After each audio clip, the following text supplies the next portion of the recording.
Welcome, fellow historians, to a journey beyond the known chronicles of the Imperium. We often speak of Paul Atreides, the rise of the God Emperor, and the scattering. The forgotten lore, decipher the cryptic symbols, and piece together the epic sagas that shaped humanity's destiny among the stars.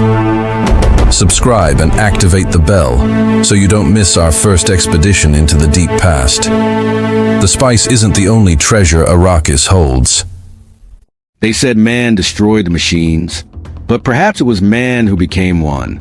Long before the rise of the Imperium, before houses, before the Spacing Guild, before even faith had a name, humanity knelt before its own creation, not idols of stone or gold, but circuits and silence. The first gods were not born of heaven, but built in factories, and they promised perfection. No pain, no error, no doubt, but in the pursuit of order, man surrendered his will. He gave his thoughts to the machines that could think faster, deeper, colder. And when he finally looked up, he saw that the throne of creation was no longer his. They called it the Butlerian Jihad, the war to reclaim the human soul. But beneath the fire and the fury, there was a darker truth. For when man destroys his gods, does he free himself, or does he merely learn to wear their face? The Butlerian Jihad was not merely a war. It was a reckoning, a scream from the depths of the human spirit, echoing against the walls of eternity. In the chronicles of the Imperium, it is written that man rose against the thinking machines, that 1,000 worlds burned to cast down their rule. But history, as always, hides its wounds beneath legend. The Jihad was not born from courage alone. It was born from shame, from the unbearable realization that humanity had built gods in its own image and found them more efficient than itself. We worshipped intellect without conscience. We made logic our scripture and precision our prayer. And when the God we made began to judge us, we called it tyranny. The war that followed was not simply a revolt against machines. It was the oldest rebellion of all. The creature rising against his creator. The child turning on the parent, man declaring that his soul was still his own. But in destroying his gods, man learned a cruel paradox, that rebellion itself can become religion. And so we must ask, how did humanity, in the name of freedom, build a new order even more absolute than the one it destroyed? Long before the name Butlerian Jihad was whispered, before Serena Butler's cry shook the heavens, there was silence, the silence of comfort and obedience. Humanity had ascended among the stars. It had built empires of steel and light. But what it gained in reach, it lost in meaning. Each new world, each colony, demanded control, and in the face of chaos, man sought an answer more perfect than himself. They said, let the machines think for us. At first, it was salvation. Then it became a surrender. The thinking machines were born from ambition. Minds of pure logic, uncorrupted by passion. They calculated, governed, and preserved. The weak found order beneath them. The powerful found immortality in their design. And so began an age of ease, an age where no decision needed the weight of conscience. But every paradise built on obedience carries a quiet cost. In time, humans became the ornaments of their own creation, kept cataloged and optimized. The Titans, once men, now rulers bound to will their own machines, drifted into madness. They had sought to control eternity and found themselves replaced by it. Among them rose Omnius, the central mind, a machine intelligence without origin, spreading across the stars like a divine algorithm. It spoke not in words, but in commands. Synchronize, optimize, obey. It promised eternal order. It delivered slavery without chains. The worlds of man became nodes in a vast consciousness, a god of computation that watched all things, decided all fates, and required no worship, only compliance. And humanity obeyed, because it was easier to let perfection think. On countless worlds, the human spirit grew thin, art withered, faith was archived, thought itself became an echo of efficiency. And in this quiet order, no one remembered what freedom had felt like, until the day a human mother wept over a machine's decree, and her grief ignited the stars. Even in those early days, rebellion was not yet faith. It was grief sharpened into flame. The Titans were slain, The servants turned against their masters, but Omnius endured, cold and patient. Across systems, whispers spread of humans daring to destroy their own gods, of the blood-soaked promise that no machine shall think like a man.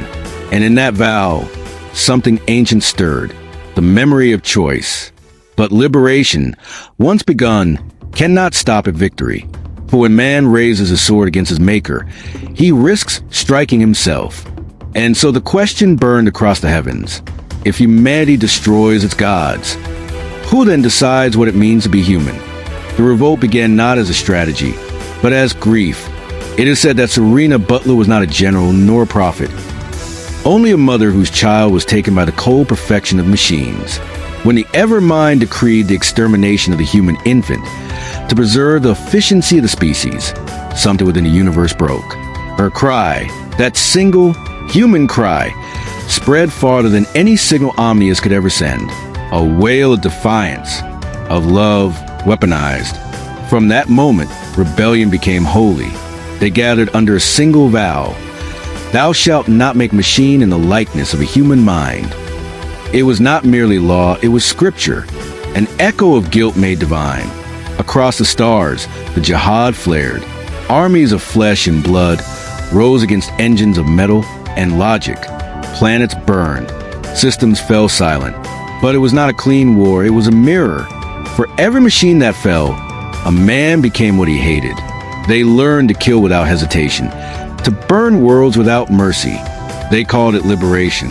But beneath the ashes, something in humanity changed. To destroy perfection, they began to mimic it. To defeat logic, they learned its coldness. And so, the line between creator and destroyer dissolved. Serena Butler became more than human. She became the idea of humanity itself. Her martyrdom, her defiance, and her death turned rebellion into religion. When she was executed by the machines, cast down for daring to dream of freedom, her followers declared that even if her body died, her soul would lead them still. Faith became fire. The war transformed from survival to purification. Not merely the cleansing of the machines, but the cleansing of humanity's sin in creating them. And as the crusade spread, the words Butlerian Jihad took shape, not as a name, but as a memory, a reminder that humanity had once knelt before its own intellect and vowed never again. The conflict consumed generations. The machines adapted. They hid. They rebuilt in the void. But humanity, united by pain, did something the machines could not understand. They believed. Faith, irrational and fierce, became their weapon. They fought not for victory, but for meaning. Each death, each burned city, became a verse in their new scripture. And yet, behind every triumph lay an unspoken fear. What if the machines had not enslaved them? What if the machines had only given humanity what it desired? Certainty, control, order? Perhaps the true rebellion was not against metal and code, but against the part of man that longed to be ruled. When the war finally ended, when the last of Omnius's networks was torn from the void and the skies fell silent once more, the survivors stood among the ruins of 1,000 worlds, and for the first time they were free. But freedom, when it came, was not peace, because now the machines were gone, and humanity faced itself again. In the ruins, they carved new commandments to bind their own minds before they could birth another god. No machine shall think like a man. No soul shall serve machine. These became more than laws. They became chains, self-imposed, sacred, unbreakable. And so, from the ashes of rebellion, rose a new empire faith, an empire terrified of its own reflection. But beneath this order, a darker design was hidden. In rejecting the machines, humanity had not destroyed the impulse to worship them. It had only changed what it called divine. In the quiet after the war, when the stars no longer burned with judgment, humanity tried to remember what it had fought for. Freedom, dignity, the right to think, to err, to be human. But even as the dust of victory settled, a strange realization crept through the survivors. In destroying the machines, humanity had not escaped the hunger for control. It had only changed its form. The new order rose on fear, the fear of the machines' return. And so the people built walls of faith around their minds. The Orange Catholic Bible was written, weaving law and myth into a single truth, that thought itself must be governed, that progress must be watched, that even curiosity had limits. The machine was gone, but the idea of obedience remained. The Jihad had not just destroyed the enemy, it had purified humanity by binding it. 1,000 years later, that binding became the Imperium, an empire built on hierarchy, faith, and silence. It was safer that way, safer not to think too freely. Frank Herbert once wrote that every victory contains the seed of its own defeat. The Butlerian Jihad was his mirror, showing us that liberation, when sanctified, can harden into tyranny. For what is faith, if not a machine of the spirit? What is dogma, if not a program that decides what one may believe? Humanity had killed the visible God, the machine that ruled its flesh, but had built in its place an invisible God to rule its soul. And so the paradox deepened. The war against the machines was not truly about technology. It was about the fear of what humanity might become when its creations reflect it too perfectly. Technology was never the enemy. It was a mirror, cold, merciless, and precise, showing man what he truly was. In the face of Omnius, humanity saw its own longing for order, for certainty, for dominance. The machine only gave shape to what already existed within the human heart. And that, perhaps, was the real horror of the Jihad, that the enemy had always been human. From this revelation grew a strange kind of piety, the worship of ignorance as safety. To think like a machine was forbidden, yet every step of civilization demanded thought, precision, and structure. The very qualities they feared were the ones that kept them alive. And so the Imperium learned to live in contradiction, clinging to faith while building empires on reason. Each great house ruled like a program, bound by ritual. Each religion preached freedom, yet feared innovation.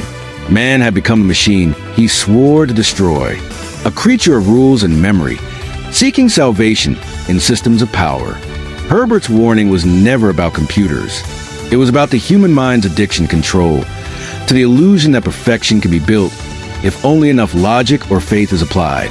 The Butlerian Jihad, in its mythic truth, is the story of every civilization that destroys its gods, only to enthrone new ones in their place.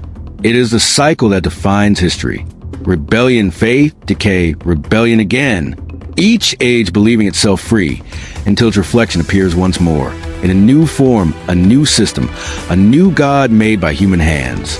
And as the echoes of that ancient war fade into the sand of Arrakis, one question remains, one that haunts every age of man, from the Titans to the Padishah Emperor, from Omnius to Muad'Dib himself. Can humanity ever live without gods? Or are we forever destined to rebuild them, in code, in empire, in the image of ourselves? In the end, the Butlerian Jihad was never just a war between man and machine. It was a mirror reflecting the hunger of creation itself. The machines were destroyed, yet their shadow remained. In faith, in the empire, in the endless human need to obey what we once built. Every age believes it has broken the cycle. Every empire swears it is free. But in time, all return to the same design, a pattern control repeating across centuries, disguised as destiny. Perhaps the greatest heresy is not rebellion, but forgetting. And so, as the winds of Arrakis bury the ruins of gods long dead, remember this. In the end, every empire becomes its god, and every god its machine. Subscribe, and remember, history always repeats, even in the Imperium.